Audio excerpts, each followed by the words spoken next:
There is a ferry that crosses this river every night, whether or not anyone is waiting to cross with it. It doesn't run on any schedule you could write down. It simply goes, slow and unhurried, from one dark bank to the other, and back again, for as long as the night lasts. Tonight, you're standing on the near side, and the ferry is waiting. You don't have to remember how many times you've crossed before. You don't have to know what waits on the far bank.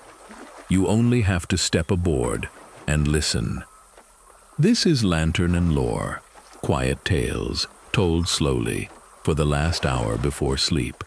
Tonight's story is called The River Ferry. Get comfortable. You don't need to stay awake for the ending. The dock creaks gently underfoot, the particular creak of wood that spent more years wet than dry, settled into a give that feels more reassuring than alarming. The way an old chair's familiar sag feels more comfortable than a new one's stiffness. Nobody else waits here tonight. No line, no ticket booth, no schedule posted anywhere you can see. Just the dock, the dark water beyond it, and the ferry itself, rocking slow and patient against its moorings, lantern light spilling warm across the worn planks. You've been here before, you think, or somewhere close enough to it that the distinction hardly matters tonight. The rope coiled by the post, the particular way the water sounds against the pilings, the cool, mineral smell of a river at night, all of it settles over you the way a familiar room does, even one you can't quite place the last time you visited. Further along the dock, past where the lantern light thins out, an old wooden sign leans against a post, its painted lettering long since softened by weather into something more suggestion than word. You don't try too hard to read it. Some things on this dock seem to prefer being felt rather than understood outright, and the sign has the particular quality of a thing that's been left exactly as worn as it wants to be. A small bell hangs near the mooring post, tarnished dark, its clapper still. You wonder, briefly, whether it's ever rung at all, or whether it simply hangs there the way the old story bell in the village once did, kept for the comfort of its presence, rather than for any sound it's meant to make. You don't test it. It doesn't feel like the kind of thing this dock would want disturbed.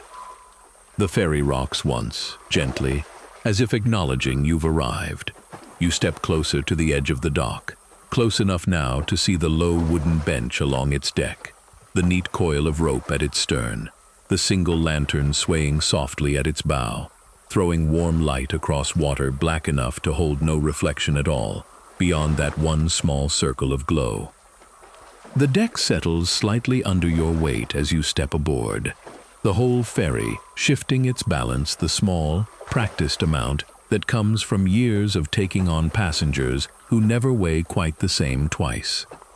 You find the bench and sit, palms resting on wood gone smooth and pale with handling, the way the dock's planks were smooth, the way most things on this river seem to be smoothed by the same patient, unhurried wear.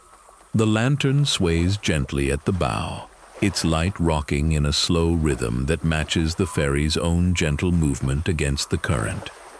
There's no engine here, no motor waiting to be started, only the quiet and the water, and somewhere behind you, though you don't turn to look yet, the soft sound of a pole being lifted from its rest.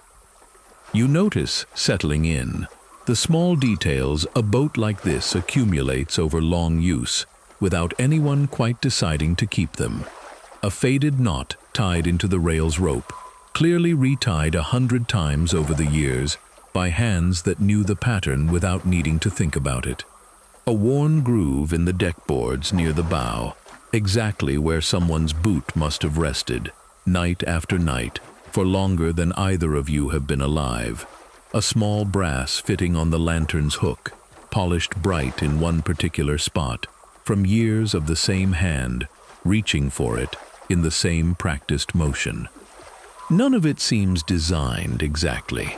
It seems earned instead.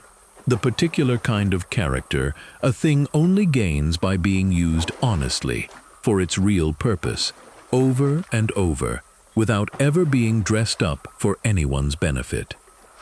The ferry begins to move before you've quite noticed the moment it started. No jolt, no announcement, simply a gradual easing away from the dock, the lantern light sliding slow across black water as the far bank, invisible until now, begins to suggest itself somewhere ahead in the dark. The river spreads wide and dark on either side, its surface catching almost nothing of the sky above, except where the lantern's light manages to reach, a small, warm circle drifting slowly across otherwise black water. Mist has settled low over the surface, thick enough in places to blur the line between water and air entirely, thin enough elsewhere to let the current show through, sliding slow and silver beneath it. You can't see the bottom, of course. You've never been able to see the bottom of this river, on any crossing you can properly remember, and yet it's never once felt unsettling, simply deep, the way a river is supposed to be deep, holding whatever it holds without needing to show it to anyone passing over. Somewhere off in the dark, a night bird calls once, distant and soft, and isn't answered. The ferry continues on regardless, unbothered by silence or sound, simply following whatever quiet, practiced line it's followed every night before this one. You notice, watching the water slide past, that the current here doesn't seem to hurry the way rivers sometimes do closer to their source. It moves with the same unhurried patience as everything else on this crossing, wide, slow, entirely unconcerned with reaching wherever it's eventually headed any faster than the night allows. There's something in that worth learning from, you think, though you couldn't quite say what, only that it settles something in your chest to watch water move without any apparent urgency at all. A fish breaks the surface once, somewhere off to the side, and the ripple it leaves catches the lantern light for just a moment before smoothing back into the general dark. You find yourself watching for another, though none comes. That seems fitting too. This river doesn't repeat itself for your benefit. It simply continues and lets you catch whatever small moments happen to fall within reach of the light. You trail a hand near the rail, close enough to feel the faint coolness rising off the water without quite touching it, and let your eyes settle on the lantern's small reflection, drifting alongside the boat, matching its pace exactly, the way a reflection always does. You don't turn to look at whoever guides the ferry across. It doesn't feel like the sort of thing this crossing asks of you. You're aware of them, all the same. The soft, steady rhythm of the pole lifting and dipping somewhere behind you. The small shift in the boat's balance each time it finds the riverbed and pushes off again. Unhurried, practiced. The kind of motion that's been repeated so many times it no longer requires any thought at all. Only muscle and habit and the quiet certainty of someone who has crossed this exact stretch of water more times than either of you could count.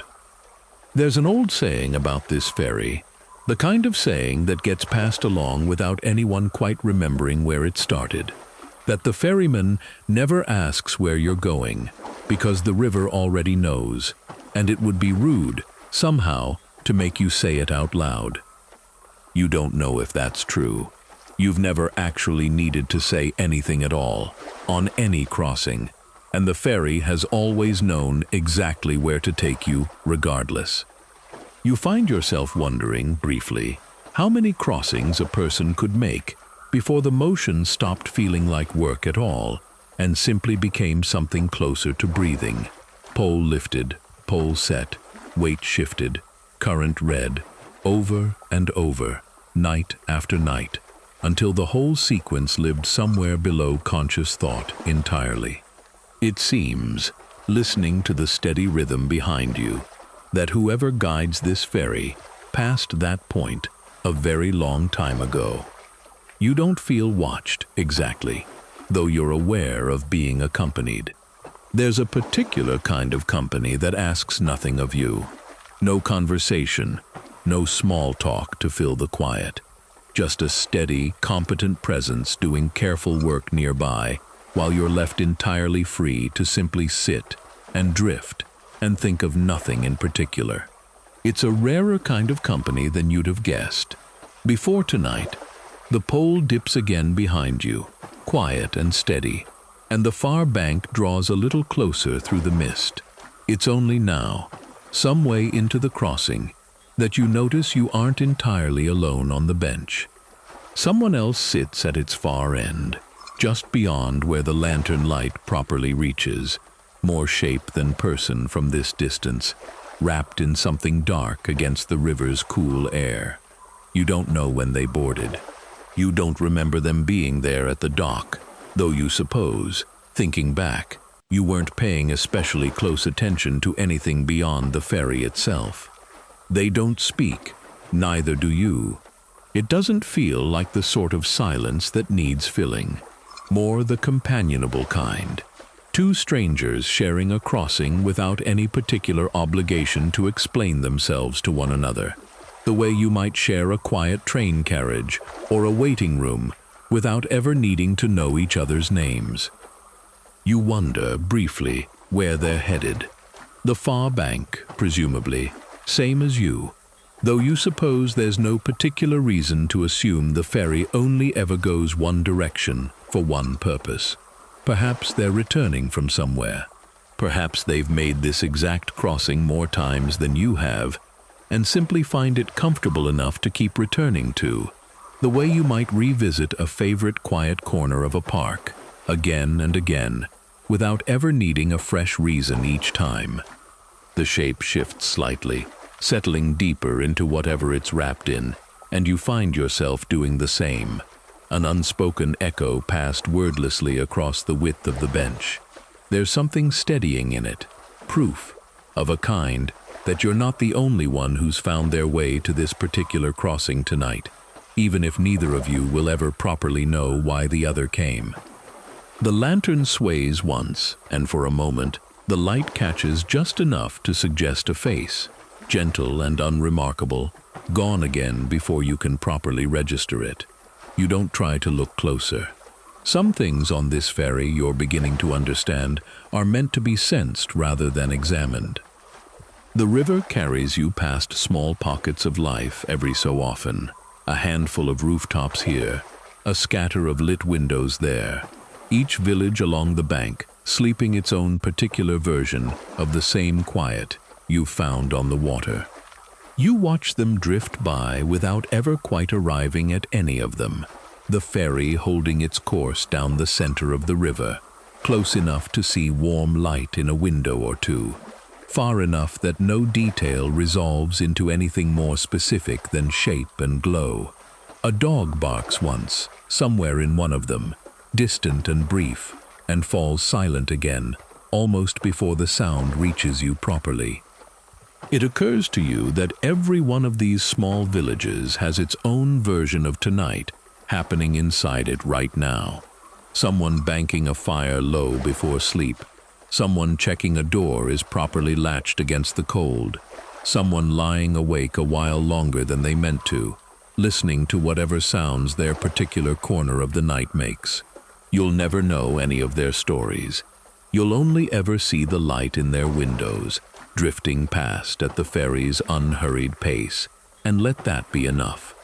There's a comfort in that too, oddly, not needing to know every story to feel the shape of it. A lit window at night carries its own complete meaning, whether or not you ever learn what's happening behind it. Someone is there. Someone is, in whatever way suits them best tonight, finding their own way toward rest. The last of the villages slips behind you, its lights dimming to nothing as the mist closes back in, and the river widens again into the long, quiet stretch that makes up most of any crossing like this one. There's an old story about this particular ferry, the kind that gets told less as fact and more as the comfortable shape a truth takes after enough years of retelling. They say it's never once failed to make a crossing. Not in flood, not in fog thick enough to swallow the far bank whole, not in whatever weather the river has thrown at it across however many generations it's been running.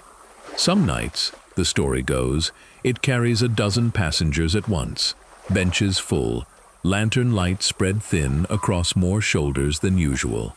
Other nights, like tonight, it carries only one or two, and makes the crossing exactly the same unhurried way regardless, as though the number of passengers mattered a great deal less than simply making sure the crossing happened at all.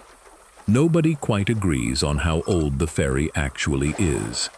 Some say it's been rebuilt so many times, plank by plank, that no original piece of wood remains anywhere in its hull, the ferry equivalent, perhaps, of an old axe that's had 3 new handles and 2 new heads and is still somehow, stubbornly, considered the same axe it always was. Others insist the boat itself has never once needed replacing, that the same hull has simply been mended and cared for carefully enough to outlast every other boat on the river, without needing rebuilding at all. You don't know which version is true. You suspect, the way you've suspected with every old story you've heard on nights like this one, that it doesn't especially need to be true to carry its own kind of weight. What matters, sitting here, is simply that the ferry has crossed this river more times than anyone could count, and shows no particular sign of stopping tonight. There's a smaller story too, quieter, told less often, that the ferry only ever carries someone across when they truly need the crossing, whether or not they'd have said so themselves beforehand. That the dock simply doesn't show itself, some nights, to travelers who don't yet need what waits on the far side. You think of that for a moment, watching the lantern's flame hold steady against the night air, and decide you don't especially need to know whether it's true either. You're here. The crossing continues. That seems like answer enough. Somewhere in the middle of the crossing, the river seems to widen beyond what should be possible, the near bank long since swallowed by mist behind you. The far bank still not quite resolved ahead. It doesn't worry you. If anything, it feels like exactly where the crossing is supposed to be by now. Neither departure nor arrival, simply the wide, unhurried middle, where nothing is asked of you except to sit and drift and let the lantern's small, warm light be the only thing you need to keep track of. Your own eyelids have grown heavy somewhere along the way, without your quite noticing when. The bench beneath you has settled into exactly the shape your body wanted it to be. The water's sound has smoothed into something closer to breathing than movement. In and out, matching some rhythm you stopped needing to name a while ago. The other passenger, at the bench's far end, has gone quieter still, their shape settled deep and unmoving into whatever they're wrapped in, and you find yourself matching that same stillness without quite deciding to. The pole behind you continues its steady rhythm, lift and dip, patient as ever, entirely unbothered by how much of the crossing remains, or how little either of you have left to give it in the way of attention. The mist has thickened enough now that you can no longer properly tell which direction the near bank lies in, only that it's somewhere behind you, growing less relevant by the minute. The far bank hasn't yet resolved into anything solid either. You exist, for this stretch of the crossing, in the wide, comfortable nowhere between the two. Not lost exactly, simply held, the way the whole river seems to hold everything that drifts across it. You could close your eyes here, you think. The ferry would keep going regardless, it always has. Slowly, so slowly you can't quite mark the exact moment it began, the mist ahead starts to thin, and something solid begins to suggest itself, where, for a long while now, there's been only dark and water and drifting. A single light waits on the far bank, small and steady, the way the dock's lantern must have looked to anyone approaching from this side on some other crossing, some other night. You don't know what it marks, exactly. Another dock, perhaps, or simply a lantern left burning for whoever happens to need to see it. The ferry doesn't hurry toward it. It continues at exactly the same unhurried pace it's kept the whole crossing, entirely unmoved by the fact that arrival is now, finally, somewhere within sight. There's something in that worth holding on to, you think. The idea that even the ending of a long, quiet crossing doesn't need to rush itself into being, doesn't need to announce its own approach with any particular fanfare. It simply arrives, in its own time, the way everything on this river seems to arrive. The pole behind you continues its steady work, and slowly, the shape of the far bank grows clearer. A low dock, much like the one you left, a worn post, a coiled rope, waiting for whoever needs to tie the ferry off. You don't feel any particular urge to stand or gather yourself or prepare for arrival. It seems like exactly the sort of thing this crossing would rather you simply let happen, the way everything else tonight has simply been allowed to happen in its own unhurried time. You don't need to know how far the crossing is. You never did. The water keeps its rhythm. It doesn't need you to count the strokes. The pole keeps its rhythm. The lantern keeps its rhythm. Somewhere ahead, the far bank is exactly where it needs to be. It doesn't matter if you're awake to step onto it. The ferry was always going to reach the other side, whether you watched the whole crossing or not.